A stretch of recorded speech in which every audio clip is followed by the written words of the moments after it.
बिहार सरकार के ग्रामीण विकास मंत्री श्रवण कुमार का बड़ा ऐलान। सभी बेघरों को मिलेगा आवास बनाने के लिए सरकार की ओर से जमीन। और पंचायती राज मंत्री सम्राट चौधरी ने भी किया बड़ा ऐलान। कहा पंचायतों के विकास, गांवों के विकास, वार्डों के विकास के लिए अब होगा अप्रैल महीने से पुरजोर कार्य और सभी पंचायतों में बनेगा पंचायत सरकार भवन। और इधर आपको बता दें कि बिहार में बिजली दरें इस साल नहीं बढ़ेगी। जहां अटकलों का बाजार गर्म था कि बिहार में अब बिजली दर बढ़ जाएगी, जिस पर अब विराम लग गया है। उपभोक्ताओं के स्लैब में बदलाव का प्रस्ताव भी आयोग ने कर दिया है खारिज। सीएम योगी के शपथ ग्रहण में शामिल हुए नीतीश कुमार और पीएम मोदी और नीतीश कुमार के मिलने का सोशल मीडिया पर फोटो हो रहा है वायरल। और दूसरी बार योगी सरकार ने संभाली यूपी का कमान। बिहार में 700 नए आयुष वेलनेस सेंटर खुलेंगे। इस वर्ष 20,000 नर्सों की अब होगी बहाली। तो बेटियों के लिए एक बड़ी खबर निकलकर सामने आ रही है कि बिहार में 20,000 नर्सों की बहाली होने जा रही है। और बिहार में बुनकरों को आधुनिक हथकरघे व उपकरण दिए जाएंगे। बढ़ेगी अब आमदनी। रेलवे में 3 लाख रिक्तियां सबसे ज्यादा उत्तर रेलवे में। और गया में फल्गु नदी पर रबर डैम बनेगा इसी साल। जातिगत जनगणना के सवाल पर विधानसभा में मचा हंगामा। मार्च 2023 तक राज्य में हो जाएंगे 1.82 करोड़ उपभोक्ता। किसी के दबाव में नहीं आएगा आसान, अध्यक्ष ने बड़ा बयान दिया। और महिला बच्चों के विकास पर 80,000 करोड़ होंगे खर्च। नमस्कार, मैं हूं आपके साथ सुनील बॉबी और आप इस समय देख रहे हैं अपना पसंदीदा कार्यक्रम बिहार समाचार। बिहार समाचार में हम बिहार की तमाम छोटी बड़ी खबरों को आपके लिए लेकर आते हैं ताकि आपको उससे फायदा मिल सके। बिहार समाचार में हम खबरों को लेकर आते हैं अखबारों के पन्नों से। अखबारों में क्या छपा है और क्या है आपके लिए काम की खबरें। तमाम खबरों पर चर्चा करने से पहले आपसे आग्रह है कि अगर हमारे इस वीडियो को हमारे फेसबुक पेज पर देख रहे हैं तो फेसबुक पेज को लाइक कर लीजिए। अगर यूट्यूब चैनल पर देख रहे हैं तो यूट्यूब चैनल को सब्सक्राइब कर लीजिए। वीडियो पसंद है तो लाइक जरूर कीजिएगा। चलिए खबरों की सिलसिला शुरू करते हैं। देखिए, जहां एक तरफ बिहार सरकार गरीबों के लिए, बेघरों के लिए बड़ी काम कर रही है, वहीं पंचायती राज विभाग भी अब गांवों के विकास को लेकर तटस्थ है, अग्रिम भूमिका निभाना चाहती है। एक तरफ बिहार सरकार के ग्रामीण विकास मंत्री श्रवण कुमार ने ऐलान किया है कि राज्य के सभी आवास विहीन परिवारों के लिए सरकार हर हाल में घर बनाएगी और आवास देने में अनुसूचित जाति, जनजाति और अति पिछड़ा वर्ग के लाभुकों की प्राथमिकता दी जाएगी। आपको बता दें कि बीते दिन विधान परिषद में रामचंद्र पूर्वे के अल्पसूचित प्रश्न का जवाब दे रहे थे। कहा कि पीएम आवास योजना ग्रामीण की प्रतीक्षा सूची में सभी लाभुकों को आवास के लिए जमीन देने को राज्य में सीएम आवास स्थल क्रय सहायता योजना चल रही है। इस योजना में जहां सरकारी जमीन नहीं है, वहां के लाभुकों को जमीन खरीदने को लेकर पैसा दिए जाते हैं। कहा कि इसके तहत कुल 3,045 लाभुकों का निबंधन किया गया है। इनमें से 1,890 लाभुकों को 60-60 हजार रुपये सहायता राशि भुगतान की गई है। वहीं नहले पर दहला पंचायती राज विभाग ने भी बड़ी घोषणा कर दी है। पंचायती राज मंत्री सम्राट चौधरी ने भी कहा है कि पंचायतों में कार्य, गांवों में कार्य, वार्डों में कार्य अप्रैल महीने से दिखना शुरू हो जाएगा। अप्रैल महीने में जहां सोलर स्ट्रीट लाइट लगाए जाएंगे, वहीं पंचायत सरकार भवन बनाने का भी कार्य किया जाएगा। गांवों में नली गली का कार्य होगा। जहां पर नल जल योजना का कार्य अधूरा है या कोई वादा है, उसको भी पूरा किया जाएगा। और जैसा कि आप जानते हैं कि बिहार दिवस के अवसर पर बिहार के मुख्यमंत्री नीतीश कुमार ने भी कहा था कि बिहार के विकास के लिए 7 निश्चय योजना पार्ट 2 को अंगीभूत किया जाएगा, आगे बढ़ाया जाएगा और गांवों का विकास किया जाएगा। मुख्यमंत्री ने कहा था कि गांवों में शहरों की तरह बनाने की प्राथमिकता दी जाएगी। गांव में भी चकाचक रोशनी होगी, पता नहीं चल पाएगा कि दिन है कि रात। और 3000 बची पंचायतों में सरकार पंचायत भवन बनाने का ऐलान बिहार सरकार ने पहले ही कर चुकी है और अप्रैल महीने में स्ट्रीट लाइट लगाने का भी कार्य दिया जाएगा। और प्रशिक्षण का कार्य भी वार्ड सदस्य, पंचायत समिति सदस्य, मुखिया, सरपंच, पंच, उप सरपंच तमाम लोगों को दिया जाएगा। उसके बाद में पंचायतों में विकास का कार्य दिखना शुरू हो जाएगा।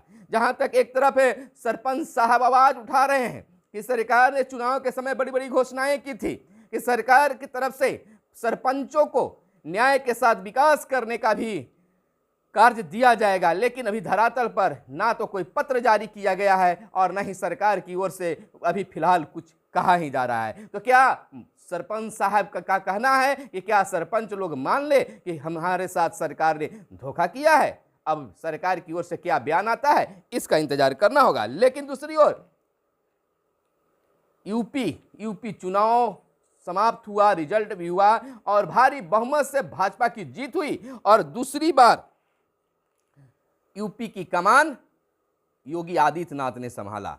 और शपथ ग्रहण कार्यक्रम लखनऊ में बिहार के मुख्यमंत्री नीतीश कुमार भी पहुंचे, अपनी उपस्थिति दर्ज किए। आपको बता दें कि मुख्यमंत्री नीतीश कुमार ने कहा कि उत्तर प्रदेश के मुख्यमंत्री योगी आदित्यनाथ अच्छा काम कर रहे थे, इसलिए जनता ने उन्हें फिर मौका दिया है। उत्तर प्रदेश में उनकी अच्छी जीत हुई है। नीतीश कुमार ने शुक्रवार को लखनऊ में मीडिया से यह बात कही। वे योगी आदित्यनाथ के शपथ ग्रहण समारोह में शामिल हुए थे।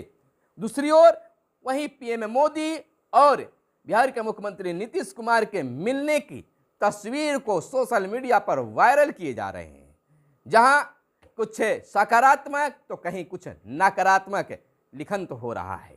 खैर, बात की बात है। और इधर बता दे, बिहार की बात तो राहत की बात है कि बिहार के बिजली उपभोक्ताओं को एक बड़ी राहत मिली है।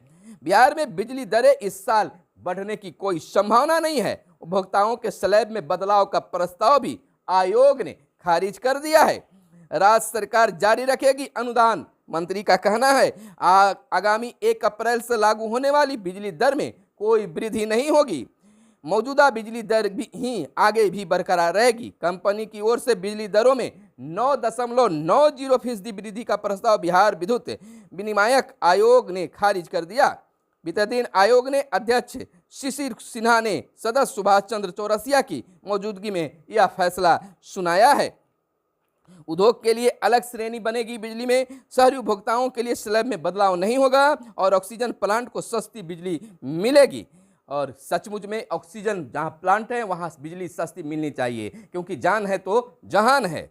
जहां तक कोरोना काल में लोगों की मृत्यु जो है ऑक्सीजन की कमी के कारण हुआ है, तो सरकार की यह पहल बेहतर माना जा सकता है। राज्य सरकार जारी रखेगी अनुदान, यानी कि विनियामक आयोग की ओर से बिजली दरों में वृद्धि नहीं किए जाने के बाद राज्य सरकार उपभोक्ताओं को पूर्व की तरह अनुदान देती रहेगी। और इधर चीन को 2 टूक सीमा पर बहाल करे पुरानी स्थिति, भारत ने 2 टूक जवाब दिया है। और इधर कुछ और बातें कर ले तो बिहार में बहालियों की बौछार होने जा रही है। बेटियों के लिए एक और सिपाही के साथ साथ है अब नर्सों की भी बहाली निकाल दी गई है। इस वर्ष यानी 2022 में 20,000 नर्सों की बहाली बिहार सरकार करेगी। स्वास्थ्य मंत्री मंगल पांडे ने कहा है कि इस वर्ष राज्य में 20,000 नर्सों की बहाली होगी। अभी 8,900 नर्स की नियुक्ति प्रक्रियाधीन है। इसे 1 महीने में पूरा कर लिया जाएगा। इसके बाद और बहालियां होगी। विधान परिषद में स्वास्थ्य आपदा प्रबंधन और समाज कल्याण विभाग के बजट पर समान वाद विवाद के बाद मंत्री सरकार का उत्तर दे रहे थे। और इधर बुनकरों की बात कर ले तो राज्य के बुनकरों को आधुनिक हथकरघे व उपकरण दिए जाएंगे, जिससे उनकी आमदनी बढ़ेगी। सरकार ने यह बड़ा ऐलान किया है।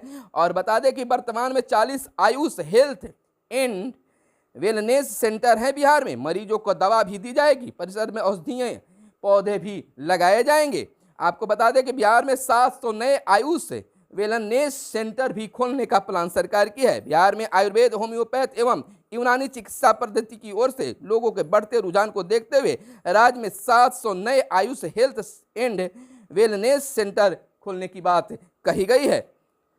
और इधर बता दें कि 3 आयुर्वेदिक कॉलेजों में 87 सहायक प्राध्यापकों की होगी नियुक्ति, यानी कि राज्य में 3 बंद पड़े आयुर्वेद कॉलेजों में पढ़ाई शुरू करने की कोशिश अब तेज हो गई है। और इधर हाई कोर्ट में सोमवार को न्यायिक कार्य नहीं, अमित शाह 23 अप्रैल को आएंगे बिहार। यह एक बड़ी खबर निकलकर सामने आ रही है कि अमृत महोत्सव के तहत 23 अप्रैल को भोजपुर के जगदीशपुर में बाबू कुंवर सिंह की जन्मस्थली पर भव्य समारोह होगा। इसमें गृह मंत्री अमित शाह भी शिरकत करेंगे।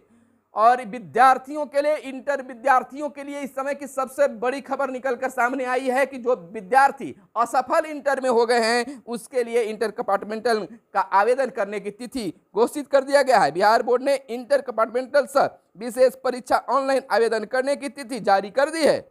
परीक्षार्थी ऑनलाइन आवेदन 26 से 30 मार्च तक करेंगे। 2 विषय में अनुत्तीर्ण परीक्षार्थी कंपार्टमेंटल में शामिल होंगे, जिसका ऑनलाइन करने की सुविधा विद्यालयों से दी गई है। डीएलएड का पंजीयन 28 मार्च से शुरू होगा और ओवरटेक ट्रैक अगले साल होगा पूरा। इधर आपको बता दें कि रेलवे में 3 लाख रिक्तियां सबसे ज्यादा उत्तर रेलवे में। रेलवे की नौकरियों के लिए यूपी के बाद सबसे अधिक आवेदन बिहार से। सांसद सुशील मोदी रेल मंत्रालय से 5 बिंदुओं पर मांगी थी जानकारी। और इधर गया की बात कर ले तो गया में फल्गु नदी पर रबर डैम इसी साल बनाने की प्लानिंग है, संजय झा बोले हैं। जातिगत जनगणना के सवाल पर विधानसभा में हंगामा हुआ। राजद सदस्यों ने वेल में आकर की नारेबाजी, वाम दलों ने सदस्यों ने दिया साथ। अध्यक्ष के बार बार कहने पर विपक्षी सदस्य नहीं माने तो 2 बार स्थगित करनी पड़ी सदन की कार्यवाही। आपको बता दें किसी के दबाव में आसन काम नहीं करता, अध्यक्ष बोले। मार्च 2023 तक राज्यों में हो जाएंगे 1.82 करोड़ उपभोक्ता, यानी कि बिजली उपभोक्ता की बात कर ले तो लगातार उपभोक्ताओं की संख्या बढ़ती जा रही है। महिला बच्चों के विकास पर 80,000 करोड़ खर्च करेगी सरकार। उप मुख्यमंत्री ने जेंडर, बाल, ग्रीन व परिणाम बजट की प्रति सदन के पटल पर रखी। महिलाओं के विकास पर खर्च की जाएगी लगातार वृद्धि, यानी कि दूसरी ओर इंटरमीडिएट उत्तीर्ण सभी कोटि के छात्राओं को 25,000 और स्नातक उत्तीर्ण को 50,000 दिए जाएंगे।